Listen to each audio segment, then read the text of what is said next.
باللہ من الشیطان الرجیم بسم اللہ الرحمن الرحیم ربی زدنی علما ربی زدنی علما ربی اشرح لی صدری ویسر لی امری واحلل عقدۃ من لسانی یفقہوا قولی اما بعد فاعوذ باللہ من الشیطان الرجیم بسم اللہ الرحمن الرحیم سورۃ النساء انشاءاللہ تعالی آج ہم آیت نمبر 36 سے 40 تک جائیں گے اللہ کے حکم سے۔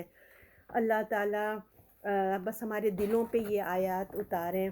اعوذ باللہ من الشیطان الرجیم بسم اللہ الرحمن الرحیم وَاعْبُدُوا اللَّهَ وَلَا تُشْرِكُوا بِهِ شَيْئًا وَبِالْوَالِدَيْنِ إِحْسَانًا وَبِذِي الْقُرْبَى وَالْيَتَامَى وَالْمَسَاكِينِ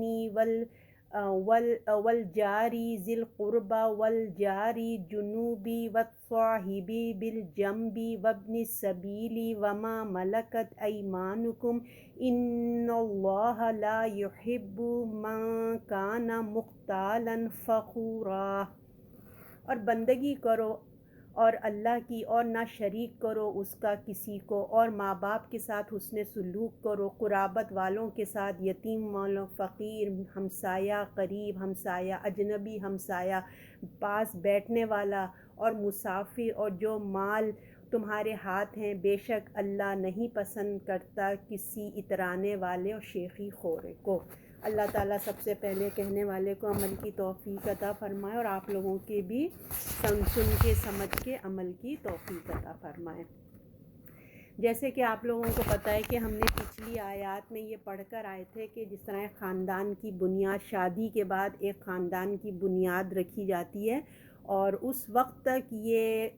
جو تعلق ہے، رشتہ شادی کا جو ایک بندھن ہے، وہ جو اللہ نے بنایا ہے مرد کے تعلق میں، اس میں مرد کو قوام بنایا ہے۔ جب تک اس بات کی ایکسیپشن عورت نہ اپنے دل دماغ سے کرے نا، تب تک وہ گھر بن نہیں سکتا، گھر نہیں ہوتا، جب تک اس عورت اس بات کو سلنڈر نہ کر دے، مان نہ جائے کہ واقعی اللہ نے جو کہا ہے وہ ٹھیک ہے۔ پھر اسی طرح آج کی آیات میں جو ہیں، اب ایک گھر بن گیا نا، اب ایک گھر سے اب کیا ہو رہا ہے، ایک معاشرے میں، وہ گھر ایک معاشرے میں تبدیل ہوئے گا، کیونکہ اب اس میں فیملی ممبرز کا آئیں گے، بچے آئیں گے۔ اب تو آج کی آیت میں جو ہے ہم اخلاق کے بارے میں پڑھیں گے، اخلاق کی فضیلت بیان ہوئی ہے۔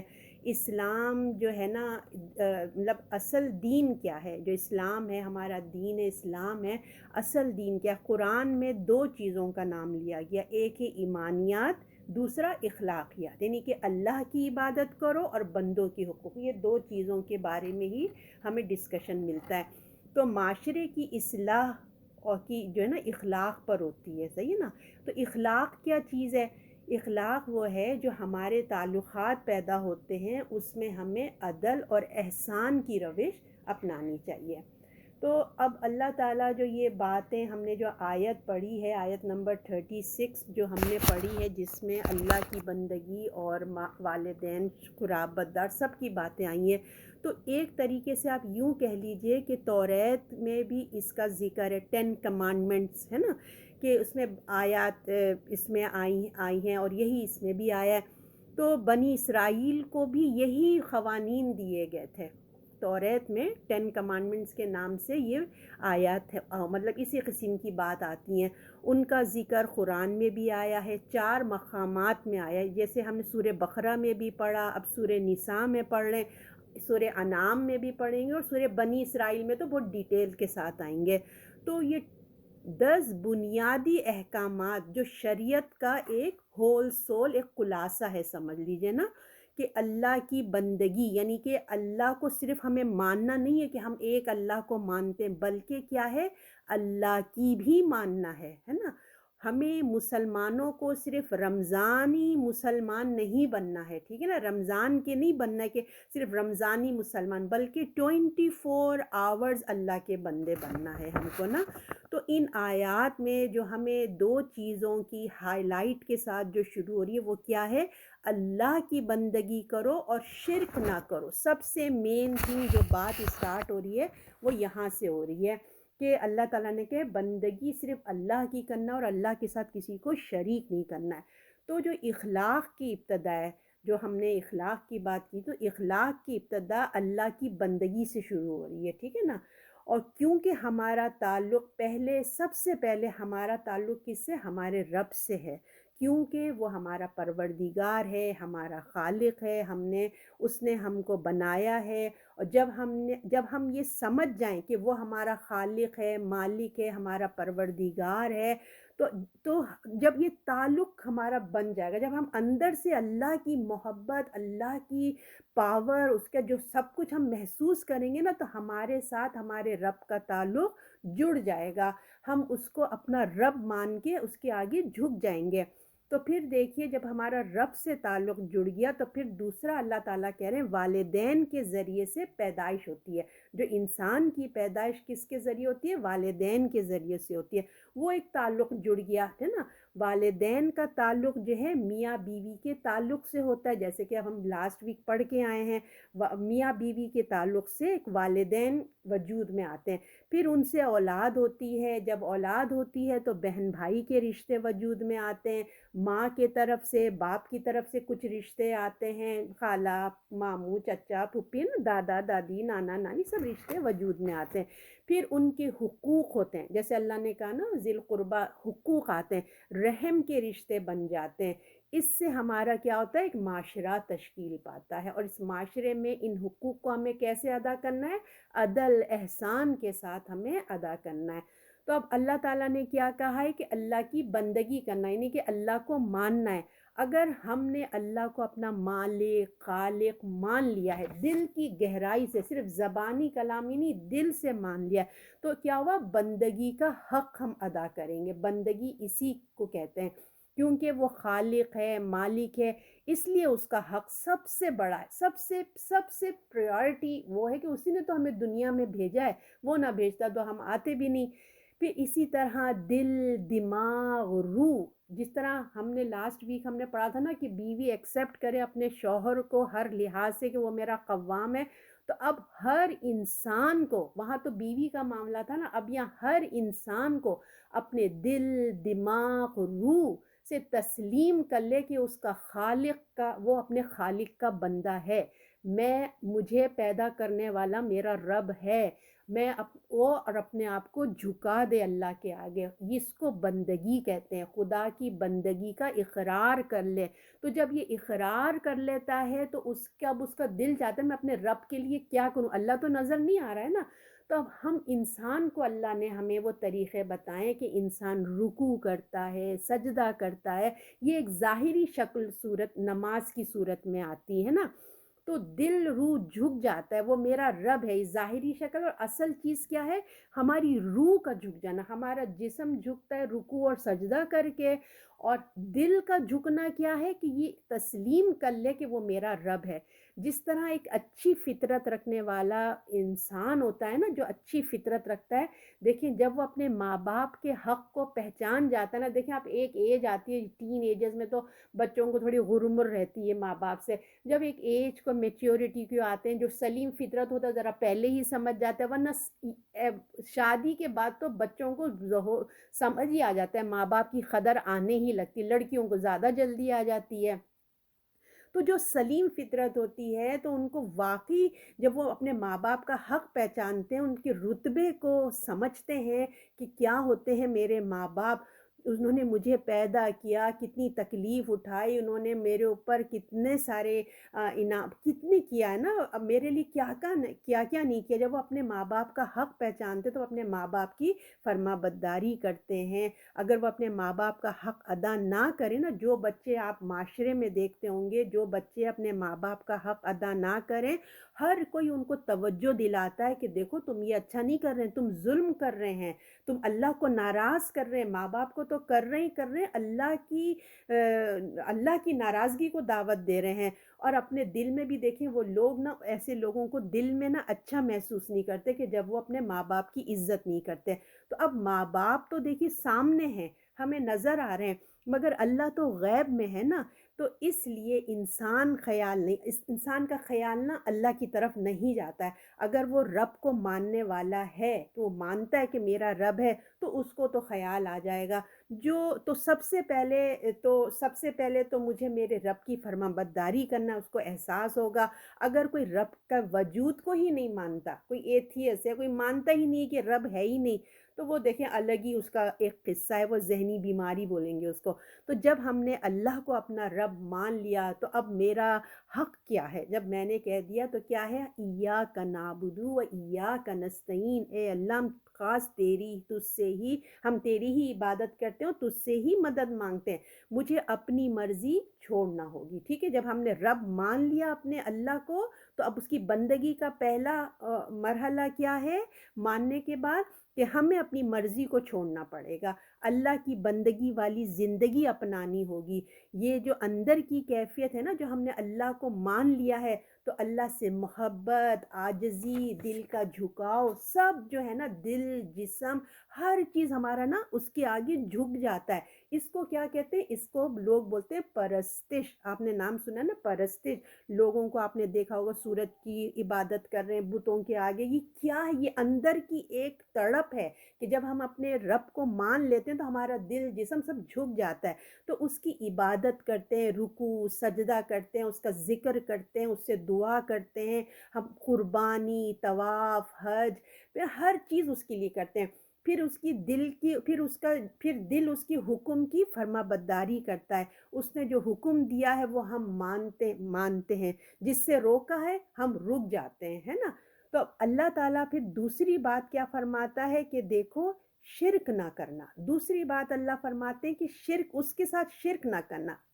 تم نے اللہ کو مان لیا کہ اللہ تمہارا مالک، خالق ہے، تم نے دل کی گہرائی سے مان لیا، تو اب دوسرا کام یہ کہ تم نے شرک نہیں کرنا۔ یاد رکھو کہ شرک میں سب سے پہلے کیا آتا ہے؟ دعا، ہے نا؟ دعا، قربانی، رکوع، سجدہ، طواف، ہے نا؟ یہ تمام چیزیں کیا ہوتی؟ سب کس کے لیے ہیں؟ اللہ کے لیے ہیں یہ تمام چیزیں۔ تو یہ سب اس کے لیے ہوگا، اپنا تعلق صرف تمہیں اپنے اللہ سے رکھنا ہے، کسی اور کے سامنے سجدہ، قربانی، دعا، رکوع مت کرنا، ہے نا؟ ایاک نعبد و ایاک نستعین، ہم تیری عبادت کرتے ہیں، تجھ ہی سے مدد مانگتے ہیں، کسی سے مدد نہیں مانگیں گے، اللہ سے پہلے کریں گے۔ کیونکہ جب آپ اپنے معبود سے محبت کرتے ہیں نا، ہم کسی بھی مذہب میں دیکھیے اس کا رزلٹ یہی آتا ہے، کوئی بھی مذہب کا ہو، تو وہ سب سے پہلے دیکھیں سجدہ کرے گا، اس کے آگے جھکے گا، اس سے دعائیں مانگے گا، اس کے نظر قربانی دے گا، چاہے وہ آپ نے دیکھا ہوگا بتوں کے آگے قربانی دیتے، نظر و نیاز پیش کرتے ہیں نا۔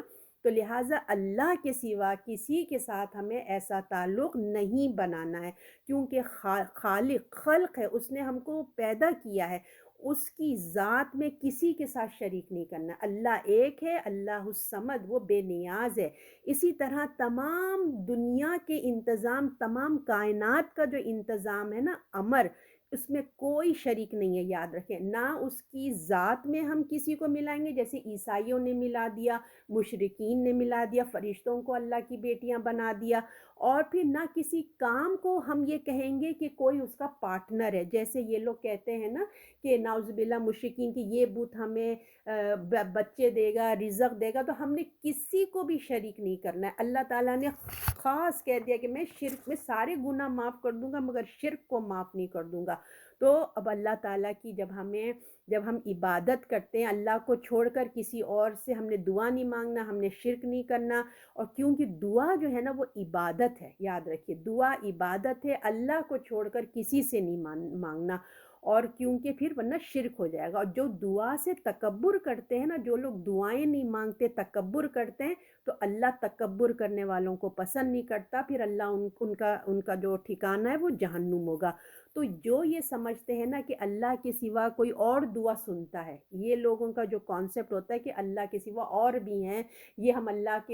وہ ہمیں اللہ سے مانگ کے دیں گے، جو دنیا کے اسٹیٹس کو لوگ سمجھتے ہیں نا کہ بادشاہ کے دربار میں جاؤ تو کوئی نہ کوئی اس سے آگے بڑھاتے، تو ہم نے اللہ کو بھی ایسی سمجھ لیا ہے۔ تو ہم قرآن میں ہی ہمیں اللہ کہتا ہے کیا تم نے سمجھ لیا ہے کہ کوئی اور تمہاری دعا سنے گا جبکہ اللہ سنتا ہے؟ تو اللہ کی مرضی، اللہ جس طرح بھی ہم اللہ سے دعا کریں گے، اب اللہ کی مرضی ہے جس طرح سے بھی وہ ہماری مدد کر دے، جیسے نبیوں کی مدد جبرائیل علیہ السلام سے ہوتی ہے، فرشتوں سے ہوتی ہے، کوئی نہ کوئی ذریعہ اللہ تعالیٰ بنا دیتے ہیں۔ تو ہم کو جو ہے اللہ کے ساتھ کسی کو شریک نہیں کرنا ہے، اور سب سے پہلے دیکھیے ہمارے جو نفس کی خواہشیں ہیں نا، ہم نے قرآن میں پڑھا نا، کیا تم نے اپنے نفس کو اپنا خدا بنا لیا ہے؟ نعوذ باللہ، ہم خدا نہیں بناتے، وہ بھی شرک اصغر میں چلا جاتا ہے کہ ہم اپنے نفس کی خواہشوں میں چلیں گے، اپنے علماؤں کو آپ کو پتہ یہودیوں کیا تھا، انہوں نے اپنے علماؤں کو خدا بنا لیا، یعنی کہ اللہ جو کہہ رہے ہیں وہ نہیں سننا، وہ سننا ہے جو ہمارے علماء کہہ رہے ہیں، اللہ رسول کیا کہہ رہے ہیں ہمیں وہ دیکھنا ہے۔ اور پھر یہ کسی اور کو اللہ کے بات کے آگے ہمیں نہیں کہنا، چاہے باپ دادا ہوں کوئی بھی ہوں، اللہ اللہ ہے بس۔ تو اللہ کے نام پر دنیا میں جیسے لوگ جو ہیں قربانی کرتے ہیں، نظر و نیاز کرتے ہیں، دیکھیں اگر کہ وہ اللہ کے نام کی ہے، انہوں نے اللہ کے نام کی نظر و نیاز کی ہے، اللہ ثواب کی نیت سے کی ہے، تو اس میں کوئی بات نہیں ہے نا۔ خاص کر لوگوں نے اگر خاص لوگوں کے نام پہ قربانی ہو رہی ہے، نظر و نیاز ہو رہا ہے کہ یہ ہمیں کچھ دیں گے، یہ کانسیپٹ ان کے دماغ میں ہے کہ میں نظر و نیاز، یہ حلوہ، یہ کچھ بھی اس لیے بنا رہے ہیں کہ ان کو خوش کریں گے تو یہ ہمیں کچھ اللہ سے لے کے دیں گے، یہ کانسیپٹ نہیں ہونا چاہیے۔ اللہ کے لیے اگر ہے تو اس میں کوئی قباحت نہیں ہوتی ہے۔ تو اب اللہ تعالیٰ ہم کو شرک سے بھی بچائے اور اللہ تعالیٰ ہمیں اپنی بندگی پہ بھی کرائے۔ تو اللہ کی بندگی ہم کیوں کریں، ہم کیسے کریں، ہے نا؟ تو اس کو ہمیں اصل بات یہ ہے کہ وہ ہم اس کو راضی کرنے کے لیے کریں، وہ ہمارا رب ہے، مالک ہے، خالق ہے نا، تو اب ہم اس لیے ہم اس کی بندگی کرتے ہیں، ہمیں اپنے رب کو راضی کرنا ہے، اس کو خوش کرنا ہے،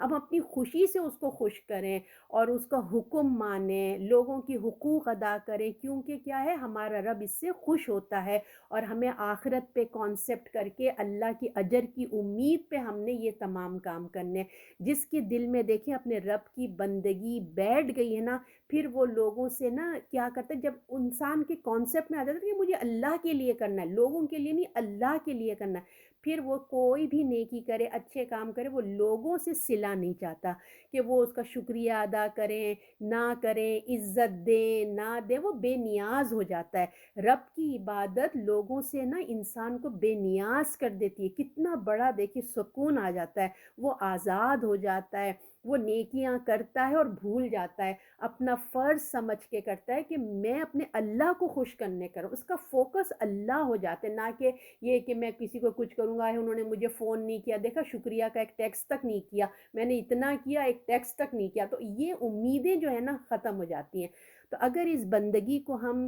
اس رشتے میں دیکھیں، جیسے میاں بیوی کے رشتے میں دیکھیں، تو وہ دونوں صرف دیکھیں اس لیے ایک دوسرے کا خیال رکھیں کہ اللہ نے مجھے حکم دیا ہے، تو پھر سارا ایگو کا ایشو ختم ہو جائے گا۔ اگر اللہ بیچ میں آ جائیں گے نا تو سب ایگو ختم ہو جائے گا، دل دماغ کی کوئی تکلیف نہیں ہوگی، شکایتیں پیدا نہیں ہوں گی ایک دوسرے سے، پھر ایک دوسرے سے جو ہے نا میں نے تو دیکھو اتنا آپ کے لیے کیا، آپ نے میرے لیے کیا، یہ باتیں ہی ختم ہو جائیں گی۔ اللہ سے صحیح تعلق تمام معاملات کو جو ہے نا درست کر دیتا ہے، جب ہم صحیح تعلق صحیح ڈائریکشن میں جاتے ہیں تو تمام ہر معاملہ درست ہو جاتا ہے۔ تو اللہ سے تعلق ہماری ایمان کی جڑ بنیاد کی حیثیت رکھتی ہے۔ تو اللہ تعالیٰ آپ کو مجھے جو ہے نا اپنے فرما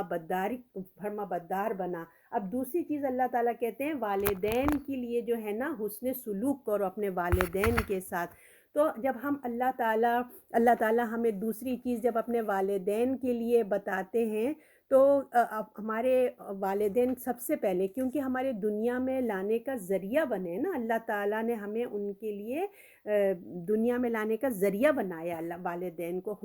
اللہ نے کہا ان کے حقوق ادا کرو اور اچھا سلوک کرو، اپنے والدین سے اچھا سلوک کرو۔ یہ بات ایمان کے تمام جو آسمانی کتابیں ہیں نا، سب میں یہی چیز آئی ہے۔ سورۃ البنی اسرائیل میں، سورہ لقمان میں، سورہ احقاف میں، سورہ عنکبوت میں، سب میں یہ ٹاپک آیا ہے کہ اپنے ماں باپ کے ساتھ حسن سلوک کرو۔ اللہ کے حق کے بعد والدین کا حق ہے، تو اسے ہمیں نظر انداز نہیں کرنا چاہیے۔ تو اس سے اندازہ ہمیں ہوتا ہے کہ کتنی جگہ جو ہے نا اللہ کے حقوق کے ادائیگی کے بعد اللہ نے ہمیں احساس دلایا ہے، اہمیت دلائی ہے کہ اپنے ماں باپ کے ساتھ حسن سلوک کرو۔ اللہ کی عبادت کے بعد والدین کا حصول ہے۔ کیوں؟ انسانوں میں سب سے بڑا حق والدین کا ہے، اس لیے کہ انسان دنیا میں آنے کا وہ ذریعہ بنے۔ جو انسان دنیا میں آئے ہیں ان کا ذریعہ بنے، وہ ان کی پرورش کرتے ہیں، وہ ان کے لیے کتنا سیکریفائسز کرتے ہیں۔ والدین میں دیکھیے ماں کا حق اللہ نے 3 درجے بڑھ کر رکھا ہے۔ باپ کی محبت شفقت اپنی جگہ ہے، مگر ماں کی تکلیف، حمل اٹھاتی ہے، ولادت کرتی ہے، دودھ پلاتی ہے، تو یہ تمام مراحل سے جو عورت گزرتی نا، اس لیے اللہ نے اس کا حق 3 درجے زیادہ رکھا ہے۔ اور اللہ تعالیٰ اپنے والدین کے لیے، اللہ تعالیٰ نے ہمیں بھی بہت جو ہے نا اپنے والدین کے لیے حسن سلوک ہمیں اپنے اللہ کے لیے کرنا چاہیے، اور اپنے والدین کو جھڑکی نہیں دینا۔ آپ نے تو پڑھا ہی ہوگا نا، جھڑکی ہم نہیں دے سکتے اپنے والدین کو۔ تو ماں باپ کی خدمت، ان کی حقوق، ان کی سمجھیے کوئی، ہم انسانوں کو نا، ہمیں اللہ تعالیٰ کہتے ہیں ماں باپ کی خدمت، ان کی حقوق ادا کرنا کوئی مصیبت سمجھ کر نہیں کرو، بلکہ اپنا آنر سمجھ کے کرو، اپنی ریسپانسبلٹی سمجھ کے کرو، ان کی خدمت کرو۔ کوئی بچہ یہ نہ سمجھے کہ ہم ان کی خدمت کر کے کوئی احسان کر رہے ہیں ان کے اوپر، نہیں، بلکہ خود اللہ تم پر احسان کر رہا ہے، جو ہے نا، خود اللہ کا احسان سمجھو۔ یہ اللہ کا احسان ہے تم پر، جو اللہ نے تم کو ماں باپ جیسی نعمت عطا فرمائی ہے۔ تمہاری زندگی میں ماں باپ ہے تاکہ تم اپنی جنت کما سکو، تمہیں ایک موقع دیا ہے، فری ٹکٹ، سب سے آسان اللہ تعالیٰ نے دیا ہے کہ اپنے ماں باپ، 2 دروازے ہیں جنت کے، ان کی بالکل کتنی محبت ہوتی ہے اپنے ماں باپ سے، بالکل فری ٹکٹ ہے کہ تم اپنے ماں باپ کی خدمت کرو اور جنت بنا لو۔ تو بات کریں تو ماں باپ سے نرمی تمیز کے ساتھ، احسان کے ساتھ، بدتمیزی کے ساتھ مت کرنا، سرکشی نہیں کی۔ جس طرح ہم دیکھیں اپنے بچوں کو آرام کا خیال رکھتے، اسی طرح اپنے ماں باپ کا آرام کا خیال رکھیں۔ حدیث کا مفہوم ہے کہ اللہ تمام گناہوں کو معاف فرما دیتا ہے، مگر جو اپنے والدین کی نافرمانی کرتا ہے، ان کو تکلیف دیتا ہے نا، ان کے دل دکھاتا ہے، اس کو آخرت سے پہلے دنیا میں ہی اللہ تعالیٰ طرح طرح کی آفتوں میں مبتلا کرتا ہے۔ بڑے خوش قسمت ہیں وہ لوگ جن کے گھروں میں والدین ہیں۔ حضرت جبرائیل نے فرمایا ہلاک ہو جائے وہ شخص جس نے بڑھاپے میں اپنے والدین کو پایا اور ان کی خدمت کر کے جنت نہ پا سکا۔ تو آپ صلی اللہ علیہ وسلم نے اس پر آمین کہا۔ تو دیکھیے ہماری اسلامی تہذیب اور ہماری روایات دونوں ایک ہیں، اپنے ماں باپ کا ادب لحاظ ہمیں سکھاتی ہیں۔ ہم کتنے بھی امیر ہو جائیں، پڑھ لکھ جائیں، دنیا گھوم لیں، ہم عالم فاضل ہو جائیں، دین و دنیا میں ہو جائیں اعلیٰ، اس کا مطلب یہ نہیں کہ ہم اپنے والدین کو کمتر سمجھنا شروع کر دیں، ان کا حق ادا نہ کریں یا ان کی تربیت کرنا شروع کر دیں۔ آپ تو یہ ٹھیک نہیں کرتی، آپ یہ نہیں کرتی۔ ہم ان کی تربیت نہیں کر سکتے، ہمارے پاس وہ اختیار اللہ نے نہیں دیا۔ ہمارے ماں باپ کے پاس یہ اختیار ہوتا ہے، اس لیے وہ بچوں کی تربیت کرتے ہیں، ڈانٹ کے وقت ڈانٹتے ہیں، مار کی ضرورت تو مارتے بھی ہیں۔ تو اولاد کو یہ اختیار نہیں دیا گیا، ہمارے پاس ہے کہ اگر ہم ماں باپ کی کوئی ایسی بات ہے تو پیار محبت سے، عاجزی سے ہم ان کے سامنے عرضی پیش کر سکتے ہیں۔ ہم ان کو صرف پیار محبت سے، تمیز کے ساتھ ان کو ایک بات سامنے رکھ سکتے ہیں۔ ہم ان پہ زور زبردستی، ڈانٹ مار ہرگز نہیں کر سکتے۔ اور عمر کی زیادتی کے ساتھ دیکھیں ماں باپ میں کمزوری، چڑچڑاپن، حجت بازی آ جاتی ہے، تو لہٰذا تحمل کے ساتھ کام لینا ہے۔ ماں باپ اپنے ہوں یا ساس سسر ہوں، ان کا بھی خیال رکھنا ہے۔ لڑکا لڑکی دونوں اپنے اپنے ماں باپ کا خیال رکھیں، اور اگر گھر میں ساس سسر ہیں، بزرگ ہیں، تو ہمیں ان کا بھی خیال کرنا ہے۔ اب اللہ تعالیٰ آگے کہتے ہیں کہ قرابت داروں کا تم نے خیال کرنا ہے۔ نیکسٹ ہے قرابت دار، تو والدین کے بعد ان کے حق ہے صلہ رحمی کے رشتے کے۔ ماں باپ کے بعد کیا ہوتا ہے؟ اب کیا ہوئے، جو فیملی ہو رہی ہے اب ان کے ساتھ صلہ رحمی کرنا ہے، رشتہ دار ہو گئے نا۔ تو انسان کے تعلقات انسان سے ہی ہوتے ہیں، ہے نا؟ بہت سے وجوہات ہوتے ہیں، ہمسائے ہوتے ہیں، ہم عمر ہوتے ہیں، دوست ہوتے ہیں، ہم وطن ہوتے ہیں، اسکول، کالج، جاب، ہر جگہ دوست وغیرہ بہت سارے رشتے ہوتے ہیں۔ تو ان تمام تعلق میں سب سے اہم تعلق خون کے رشتے ہیں، رحم کے رشتے ہیں۔ ان کو اللہ نے بنایا ہے، ان کو توڑنے کی اجازت نہیں ہے، انسان کو نہیں دی گئی۔ دوست تو دیکھیں انسان اپنی مرضی سے بناتا ہے، وہ پسند نہ بھی آتے ہیں تو انسان دوستی چھوڑ دیتا ہے نا؟ مگر بہن بھائی اور باقی رحم کے رشتے جتنے بھی ہیں نا، یہ اللہ کے مقرر کیے ہوئے ہیں۔ یہ پسند آئے نہ آئے ہمیں ان کے حقوق ادا کرتے رہنا ہے۔ یہ بہت مشکل کام ہوتا ہے مگر اس میں اجر بھی بہت زیادہ ہے۔ اس رشتے میں ضرور مطلب جو ہے نا ضرور شیطان جو آ کے اللہ کی نافرمانی کرتا ہے تو اور رشتوں کو توڑنے کی کوشش کرتا ہے، وہ پوری بھرپور کوشش کرتا ہے کہ قرابت کے رشتے ٹوٹ جائیں، کیونکہ دیکھیں مزاج نہیں مل رہے ہوتے نا، ایک ہی ماں کے بچے ہوتے ہیں مگر مختلف مزاج کے ہوتے ہیں، اسی میں اللہ نے کہا نہیں تم نے خیال رکھنا ہے، اور شیطان وہیں پنگا ڈالتا ہے۔ تو اللہ تعالیٰ فرما رہے نہیں تم نے خیال کرنا ہے، تو ہمیں کیا کرنا ہے، ان کے گھر آتے جاتے رہنا ہے، تحفے تحائف دینا ہے، ایک دوسرے کو دعوتوں پہ بلانا ہے، ہمیں احسان کا رویہ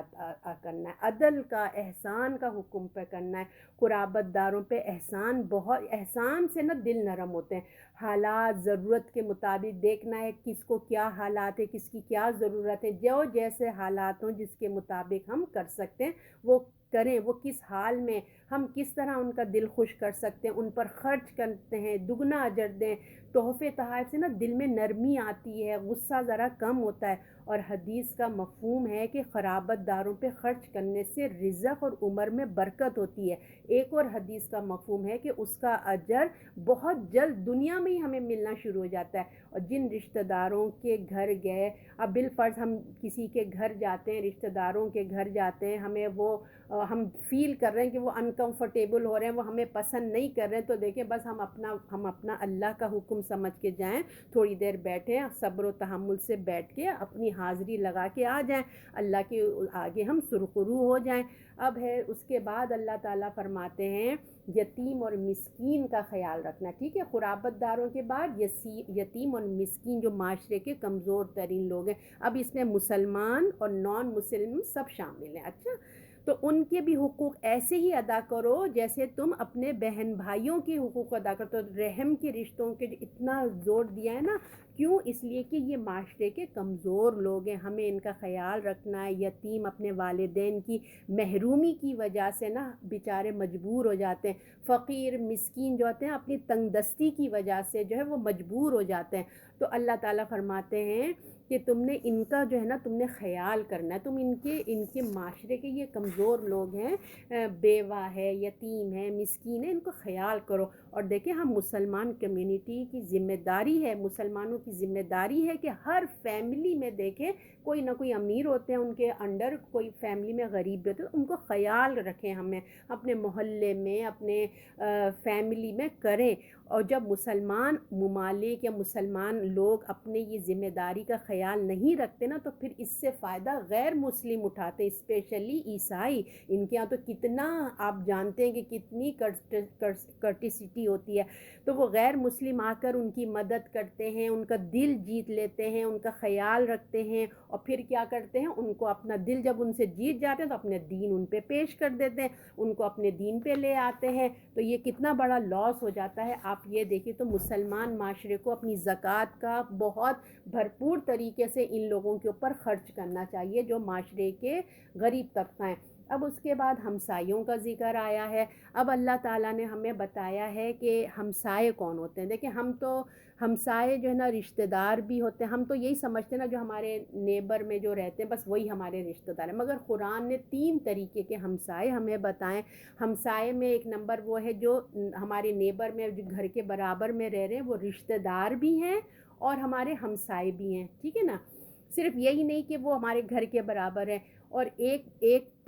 ایک ہمسائے وہ بھی ہوتے ہیں، پڑوسی جو ہوتے ہیں وہ مطلب میں نے بتایا نا ایک رشتہ دار بھی ہیں اور ہمسائے بھی، تو 2 حق جمع ہو گئے۔ دوسرے جو ہمسائے ہیں دوسری کیٹیگری وہ اجنبی ہیں، ٹھیک ہے نا؟ وہ ہمارے دور کے رشتہ دار بھی ہو سکتے ہیں، غیر مذہب کے بھی ہو سکتے ہیں، کوئی بھی ہو سکتے ہیں، وہ ہمارے پڑوسی ہیں۔ اور نمبر 3، راستے کے چلتے پھرتے ہمارے وہ جو ہوتے ہیں، فار ایگزامپل ہم واک پہ گئے، کوئی ہمارے ساتھ ساتھ ساتھ واک کر رہا ہے، ہماری باتیں شروع ہو گئی، ہم ڈاکٹر آفس گئے ہیں، کوئی ہمارے برابر والی کرسی پہ بیٹھا ہے، ہم جاب پہ گئے ہیں، ہم بس میں بیٹھے ہیں، ہم پلین میں بیٹھے ہیں، ایون اب آپ اپنے سے خود ہی سمجھ جائیے نا، جو آپ کے برابر آ کے بیٹھا، اسکول کالج جو بھی طرح طرح کا آپ سمجھ جائیے، ہر طرح کا جو پڑوسی ہے وہ بھی اللہ تعالیٰ نے اس کو کہا ہے کہ وہ تمہارا ہمسایہ ہے۔ تو اللہ کے رسول صلی اللہ علیہ وسلم نے فرمایا ہے کہ جبریل نے پڑوسیوں کی حقوق کے بارے میں اتنا بتایا کہ میں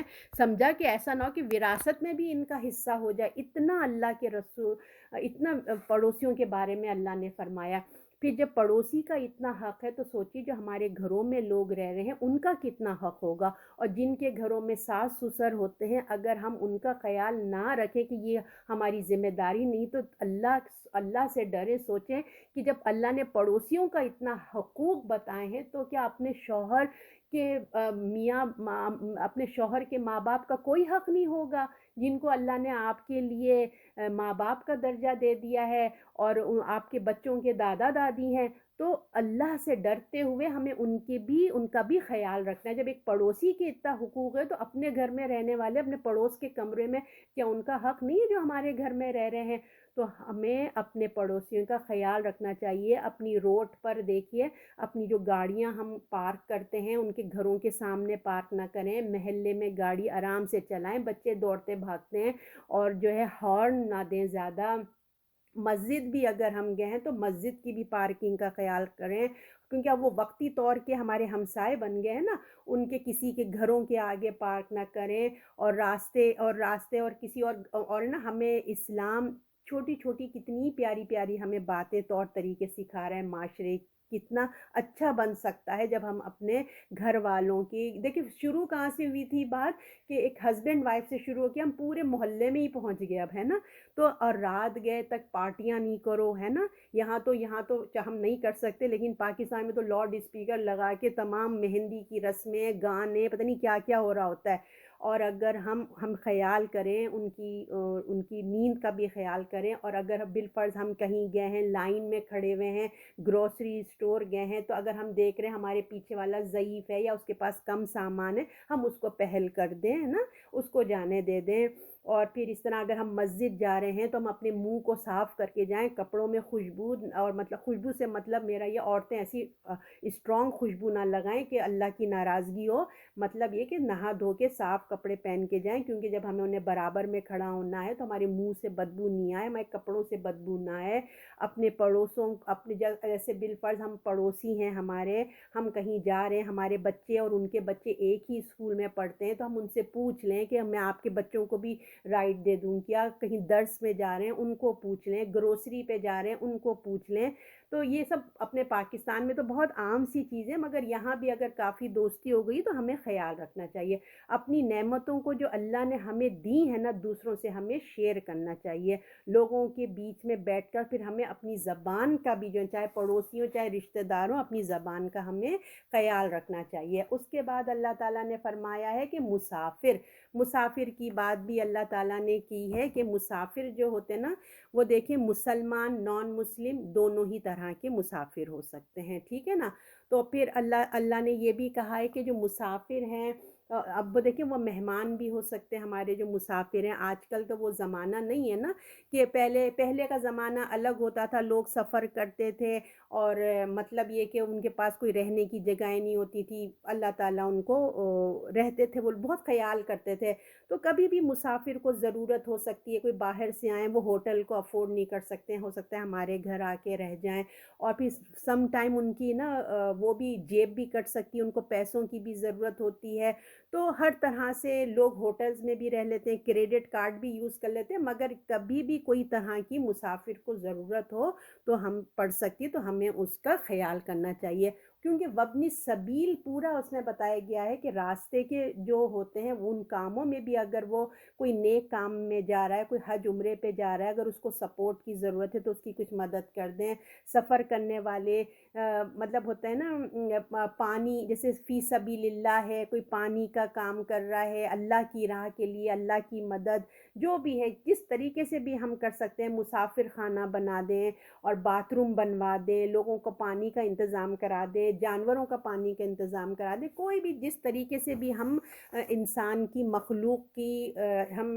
مدد کر سکتے ہیں مدد کریں۔ اس کے بعد ہے لونڈی اور غلام، کیونکہ اب ان سب سے تو حسن سلوک ہم کریں گے، مسافر سے بھی کریں گے، لیکن آج کے دور میں جو لونڈی غلام ہیں وہ دیکھیے ہمارے آج کے دور میں نہیں ہوتے نا، ختم ہو گیا اس دور۔ تو جو ہماری حیثیت سے کمتر لوگ ہیں، جو ہمارے انڈر ہیں، جو ہماری جابوں پہ ملازم سرونٹ جو بھی ہیں، اگر ہم نے اپنے ملازموں کو بالفرض زکوٰۃ بھی ہم دے رہے ہیں اور ان کو احسان بھی جتا رہے ہیں تو یہ بہت ڈینجر زون آ گیا۔ ایسا نہ ہو کہ ہمیں ہماری زکوٰۃ ایکسیپٹ ہو رہی ہے کہ نہیں، کہ دوبارہ ہی زکوٰۃ نہ دینا پڑے۔ تو اپنے سے کمتر والوں کو یہ مت سمجھیں کہ میں نے تو تمہیں یہ کہ کیسا کام کیا، میں تمہیں اتنا فلاں پیسہ دیا تھا، فریج دلوایا تھا، احسان بھی جتا رہے ہیں ان کو، اپنی زکوٰۃ کے پیسوں میں احسان نہیں جتائیں، اپنے سے کمتر لوگوں سے نائس رہیں۔ اور پھر اللہ تعالیٰ اترانے والے اور شیخی کو جو اس قسم کے جو لوگ ہوتے ہیں نا، پھر اللہ تعالیٰ اس کو پسند نہیں کرتے ہیں۔ اللہ تعالیٰ فرماتے ہیں کہ جو تم سے کمتر لوگ ہیں، اپنے سے انڈر لوگ ہیں،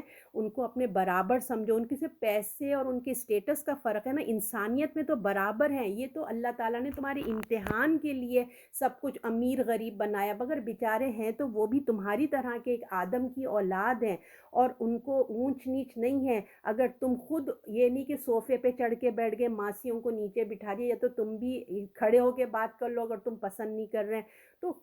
کوشش کرو کہ ان کو بھی وہی لیول دے دو۔ ہم لوگ ماسیوں کے ساتھ پاکستان میں ان کی پلیٹ الگ، گلاس الگ، کھانا الگ، سب کچھ ایسا کرتے، تو ہم اتنا ایسا نہ کریں، ان کو اتنا احساس ہے کمتری میں مت ڈالیں، ہے نا۔ اور اپنے بچوں کو بھی تمیز سکھائیں کہ اپنے سے کمتر اگر ڈرائیور ہے اور ماسی ہے، جو بھی ہے، بچے جن کے گھروں میں بھئی یہ پاکستان انڈیا میں یہ لگژریز ہے، یہاں پہ بھی اگر ایسا ہے جس کو اللہ نے دیا ہے تو بڑوں کا ادب سکھائیں بچوں کو، ان کو سلام کریں، ان کے ساتھ تمیز کے لہجے میں بات کریں، یہ نہیں کہ بدتمیزی سے کریں، لاؤ میرا بیگ لے کے آؤ، میرا پانی لاؤ، اچھا پانی نہیں ہے پھینک دیا، نہیں، بچوں میں تمیز سکھائیے، ان کو اچھا اخلاق سکھائیے تاکہ ان کے اندر عاجزی آئے، تکبر نہ آئے، ٹھیک ہے نا۔ تو جو ان کو تکلیف دے کام ان کے اوپر نہ ڈالیں، زیادہ مت ڈالیں، کہ وہ بھی تو انسان ہی ہے، وہ بھی ہم ہوتے تو کیا اتنا کام کر لیتے اکیلے، ہم نوکر سمجھ کے کرتے ہیں کہ وہ یہ انسان نہ ہوا روبوٹ ہو گیا۔ تو اللہ تعالیٰ کہتے ہیں سب تم نے خیال رکھنا ہے۔ پھر آخر میں اللہ تعالیٰ کہتے ہیں بے شک اللہ کو وہ شخص پسند نہیں ہے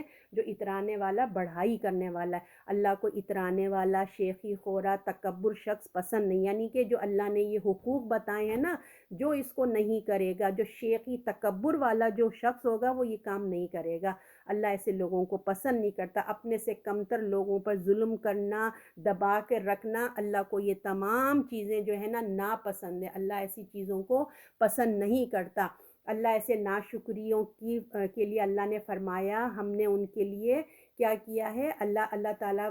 جو کہتے ہیں کہ میں جو ہے نا ایسے لوگوں کو جو شیخی خورا تکبر کو بالکل پسند، اللہ کو ناپسند ہے، اور جو ہے وہ ان کے حقوق کیونکہ ادا نہیں کرنا پسند کرتے ہیں، اللہ ایسے اسی لیے اللہ ان کو پسند نہیں فرماتا ہے، کیونکہ وہ اللہ کی دی ہوئی نعمتوں کو نا جو اس قسم کی مینٹیلٹی کے لوگ ہوتے ہیں نا، جن کے اندر تکبر ہوتا ہے، شیخی خورے، اپنی میں خود پسند لوگ جو ہوتے ہیں نا، وہ سمجھتے ہیں کہ یہ جو کچھ میرے پاس مال دولت ٹیلنٹ ہے نا، تو یہ میرا ہے، یہ میرا ہے، میری قابلیت ہے، میں ہوں، یہ جو ہے نا، اس کی وجہ سے جو ہے وہ ان کے رزلٹ کیا آتا ہے، وہ ان کے اندر تکبر پیدا ہو جاتا ہے۔ اور جو ان تمام چیزوں کو اللہ کے لیے کہتا ہے کہ یہ میرے اللہ کی دین ہے، تو اس کے اندر عاجزی، شکر گزاری پیدا ہوتی ہے۔ نہیں، جو اپنے اوپر سمجھتا ہے کہ سب کچھ میرا ہے، میں نے کیا ہے، میں ہوتا ہے، تو اس کے اندر کیا ہوتا ہے، گھمنڈ، فقر، تکبر پیدا ہوتا ہے۔ اور لوگوں پہ احسان کرنے کے بجائے وہ کیا کرتا ہے، اپنے سے کمتر لوگوں پہ روب جماتا ہے، ماں باپ کے ساتھ بدتمیزی کرتا ہے، اللہ کو اللہ ہی نہیں سمجھتا، تکبر آتا ہے، احسان جتاتا ہے۔ اللہ سبحان ایسے لوگوں کو پسند نہیں فرماتا۔ اعلیٰ اخلاق تبھی آئیں گے جب ہم اپنے آپ کو عاجز سمجھیں، اللہ کے بندے سمجھیں، اپنے سے کمتر لوگوں کے ساتھ اچھا اخلاق سے پیش آئیں، اور اس پہ پھر اللہ تعالیٰ ان کو پھر پسند کرتے ہیں۔ جو اللہ کی بندگی کرتے ہیں اور اللہ کے بندوں سے اچھے سے رہتے ہیں، اللہ انہی کو پسند کرتے ہیں۔ اب آگے اسی سے ہی بات آگے چل رہی ہے۔ وہ لوگ جو بخل کرتے ہیں، سکھاتے ہیں لوگوں کو بخل اور چھپاتے ہیں جو انہیں اللہ نے ان کے فضل سے دیا ہے، ہم نے تیار کر رکھا ہے کافروں کے لیے عذاب ذلت والا۔ اب اللہ تعالیٰ بتا رہے ہیں کہ یہ جو تم نے یہ طور طریقے اپنا لیے ہیں نا، کہ جو خود پسندی جو آ گئی ہے، تو یہ تم بخل کرنے لگتے ہیں، یعنی کہ ان کے اندر بخل آ جاتا ہے، ان کے اندر دل تنگی آ جاتا ہے۔ فار ایگزامپل، جو جہاں خرچ کرنا ہے نا فرض، وہاں نہیں دیتے، یہ بخل کہتے ہیں اس کو۔ جہاں اللہ کا حکم ہے وہاں نہیں کرتے، مثلا زکوٰۃ نہ دینا، علم کی بات کوئی پوچھ رہا ہے آپ چھپا لینا، آپ عمل کر سکتے ہیں مگر آپ سستی سے نہیں کرتے۔ یہ سب سستی کیا ہے، اللہ جب کہہ رہے ہیں تو آپ کریں۔ تو اب جو خیر کے بعد جو اچھے لوگوں کے اللہ نے ایک کیٹیگری بتائی تھی کہ یہ کرنا احسان کرنا، اب ان کے تھوڑا اپوزٹ بتا رہے ہیں کہ جو دوسری پرسنالٹی ہوتی ہے، جو خود بھی کنجوس ہوتے ہیں اور دوسروں کو بھی کنجوسی کا دعوت دیتے ہیں نا،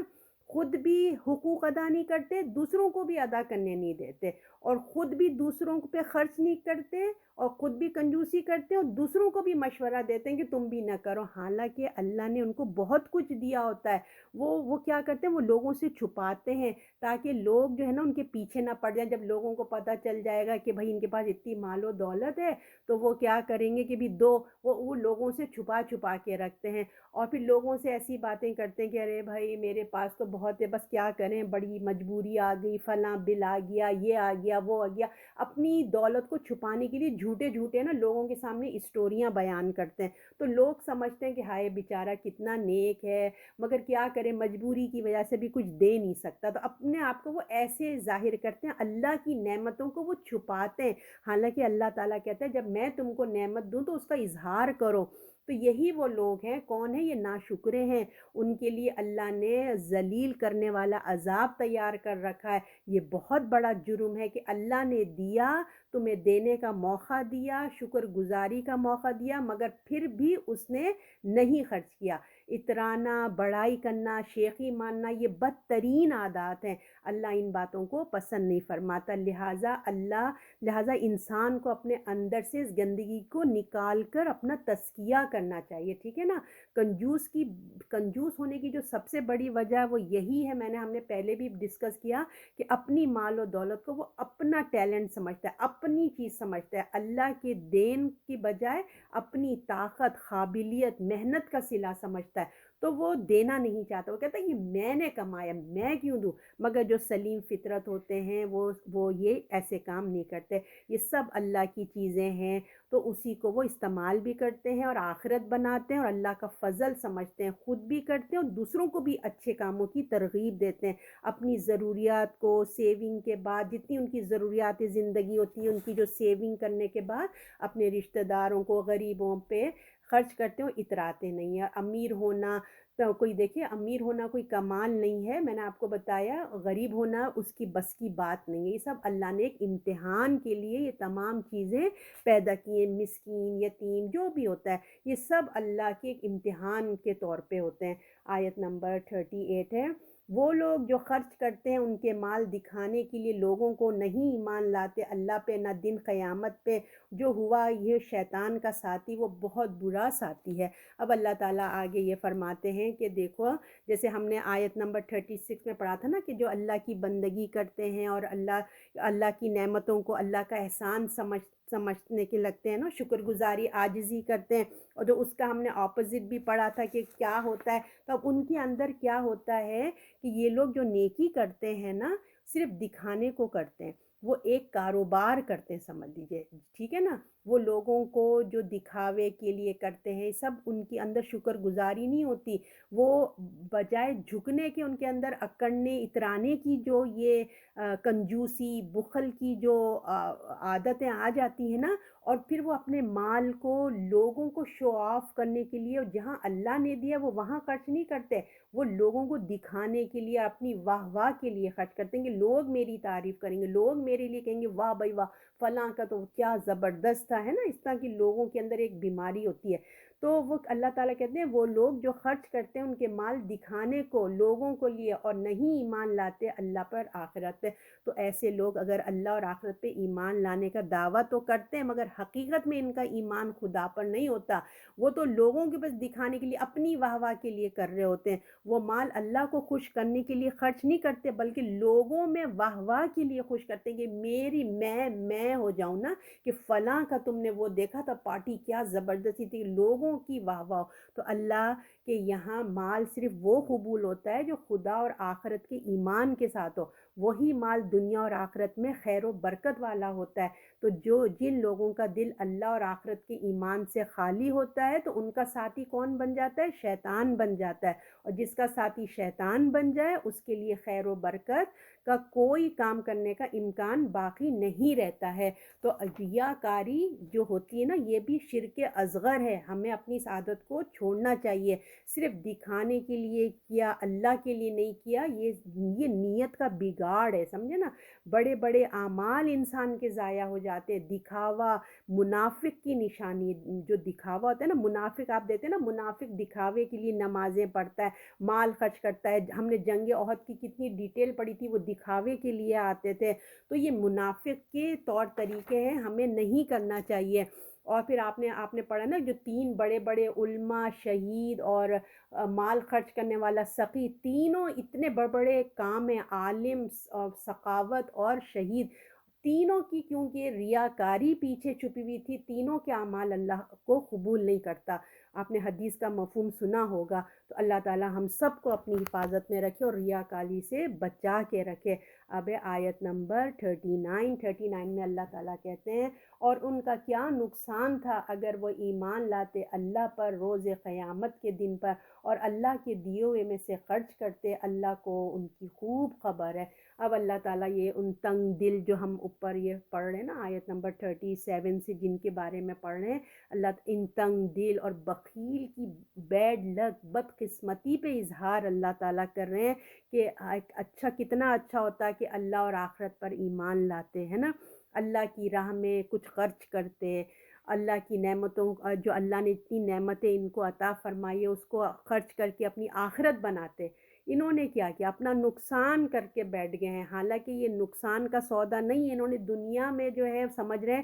اگر ہم کسی کو دیں گے تو ہماری کمی بیشی آ جائے گی، وہ اپنا نقصان سمجھ رہے ہیں۔ اللہ نے کہا یہ نقصان کا سودا نہیں تھا، بلکہ اگر اللہ کے لیے خرچ کرتے، آخرت کا تصور کرتے تو ان کے لیے نفع ہی ہوتا، نقصان تو اس میں ہے جو یہ عمل کر رہے ہیں۔ اللہ ان کے اعمال کو خوب جانتا ہے کہ یہ کیا کر رہے ہیں، کس نیت سے کر رہے ہیں، اس کے مطابق ہی اللہ جو ہے نا ان کو اجر دے گا۔ یہی اس لیے ہمیں چاہیے کہ ہم اللہ کے ارشادات اور ہدایت کے مطابق جو ہے نا مال خرچ کریں، اپنا سمجھ کر اپنی مرضی کے مطابق نہ خرچ کر کے نہ کریں، بلکہ اللہ تعالیٰ نے جو ہمیں حکم دیا ہے نا ہم اس طرح سے خرچ کریں، ٹھیک ہے نا۔ کسی کا بھی حق ذرہ برابر جو ہے نا اللہ ہمارے ضائع نہیں کرے گا۔ جو بخیل ہیں، کنجوس کو سوچنا چاہیے کہ دیکھیں اللہ تعالیٰ کے خزانوں میں کسی چیز کی کمی نہیں ہے۔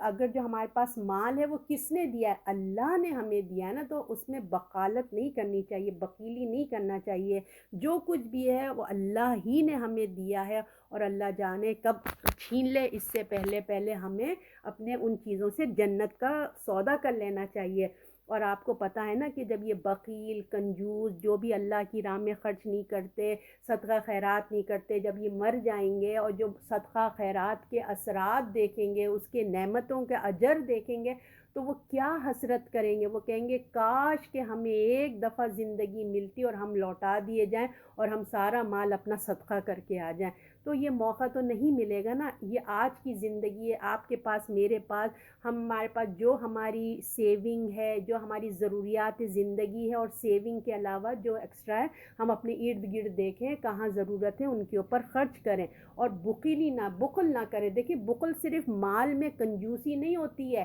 علم میں بھی ہوتی ہے، مال میں بھی ہوتی ہے،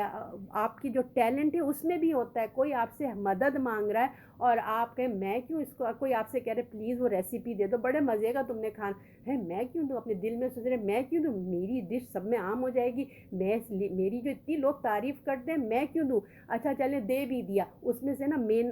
کیا نکالا، مین جو بات تھی نا اس کی ٹپ تھی وہ آپ نے نہیں بتایا۔ ایسی کنجوسی اللہ پسند نہیں کرتا، یہ بھی بخل ہے، سمجھ رہے ہیں نا؟ آپ دیں، اللہ آپ کو نیو ڈش پتہ نہیں کہاں سے آپ کو بتا دے گا، آپ علم میں آگے بڑھیں، لوگوں کو علم دیں، کنجوسی نہیں کریں کہ اگر میں اس کو سب کچھ بتا دوں گی تو یہ تو استاد بن جائے گی، میں اس کے انڈر آ جاؤں گی، میں کیوں اس کو بتاؤں، نہیں آپ اس کو بتائیں، اللہ آپ کے لیے غیب سے ایسے انتظام کرے گا، ایسے آپ کو اچھے اچھے درس بھیجے گا جو آپ نے پہلے کبھی نہیں سنے ہوں گے۔ دل بڑا کریں، چاہے وہ مال میں ہو، ٹیلنٹ میں ہو، وقت میں ہو، کسی بھی چیز میں، اللہ ایسے کنجوسوں کو، بخل والوں کو اللہ پسند نہیں کرتا۔ اب آیت نمبر 40، یہ لاسٹ ہے، بے شک اللہ کسی کو ذرہ برابر حق نہیں رکھتا، اور اگر ہو نیکی تو اسے دگنا کر کے دے دیتا، اور اپنے پاس بڑا ثواب ہے۔ اب اللہ تعالیٰ کہہ رہے ہیں اللہ جو ہے،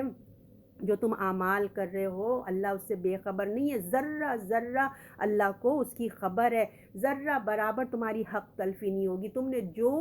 عمل کیے نا اس کو تم کو بڑھا چڑھا کے تمہیں جو ہے نا اللہ اس کا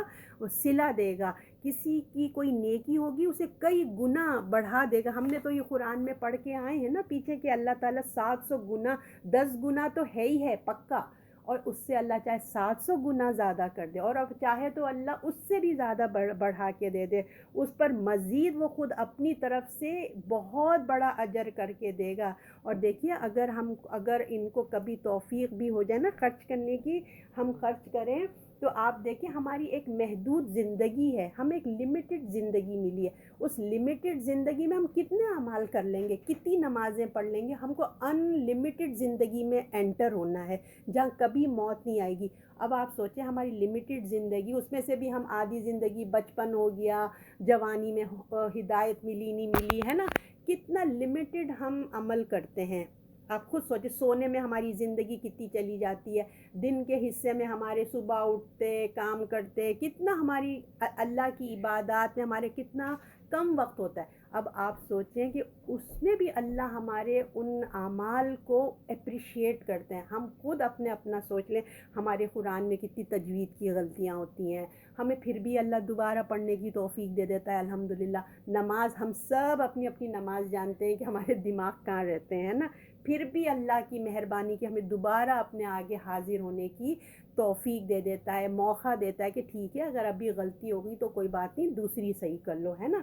تو لمیٹڈ زندگی میں لمیٹڈ ہم کتنا پیسہ اپنا لوگوں کے اوپر خرچ کر لیں گے، مگر اللہ کی قدرت، اللہ کی رحمت دیکھیے کہ اللہ تعالیٰ کہہ رہے ہیں تمہارا ذرہ برابر میں تمہارا حق نہیں مانگا، ہر چیز تمہیں میں دوں گا، اور اگر ہو نیکی تو اسے دگنا کر دوں گا، جو تم اتنی مننے کما کے لا رہے ہو میں اس کو بڑھا چڑھا کے دوں گا، اور اپنے پاس سے اور زیادہ دے دوں گا۔ ماشاءاللہ، سبحان اللہ، ربی آئینی اللہ ذکری کا و شکری کا و حسن عبادت، کیوں نہ ہم اپنے رب کی بندگی کریں، کتنا پیارا ہمارا رب ہے۔ دیکھیں تو صحیح آخری آیت کو آپ لوگ خود پڑھیے کہ اللہ تعالیٰ کہہ رہے ہیں تم لوگ جو بھی نیکی کر کے آئے ہوگے میں اس میں پورا پورا تمہیں اس کا اجر دوں گا، کوئی ظلم نہیں ہوگا تمہارے اوپر، ذرہ برابر تمہاری نیکی میں کمی نہیں کروں گا، میں اس کو دگنا کر کے دے دوں گا، اور پھر اس کو اور مزید بڑھا کے اپنا فضل عطا فرمائے گا۔ ہم سوچ بھی نہیں سکتے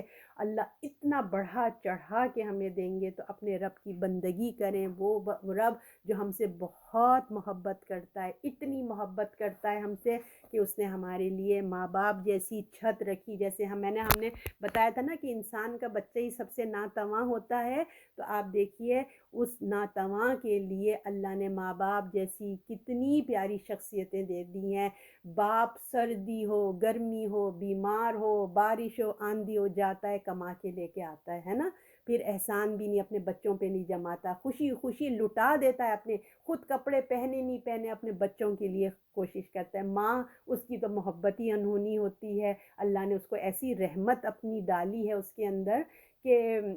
ہر بچے کے لیے اس ماں کے دل میں محبت ہوتی ہے، تڑپ ہوتی ہے، دعا ہوتی ہے. ماں باپ ہمارے لیے اتنے پیارے، اللہ نے ہمارے لیے کیا دنیا کی نعمتیں سجا دی ہیں. دیکھیے کیا کیا خوبصورت رنگینیاں، ایک نہیں ہزاروں، پتہ نہیں ہر ملک کے اندر ایک خوبصورتی ہے، کہاں کہاں کونوں کونوں میں چھپی ہوئی ہے. تو کیا ہم اپنے رب کی بندگی نہیں کریں گے؟ بتائیے، وہ رب جو ہم سے اتنی محبت کرتا ہے، ہمارے لیے ان لمیٹڈ کہہ رہے وقتی طور کی زندگی میں تم کما لو،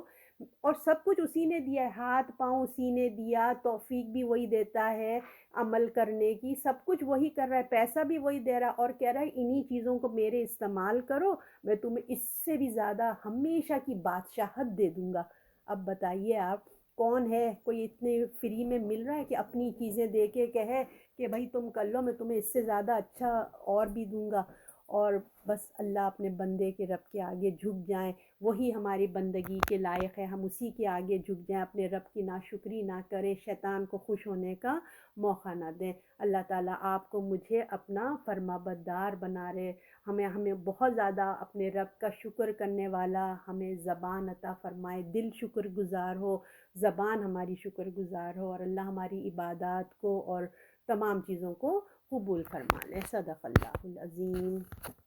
جزاک اللہ، ماشاء اللہ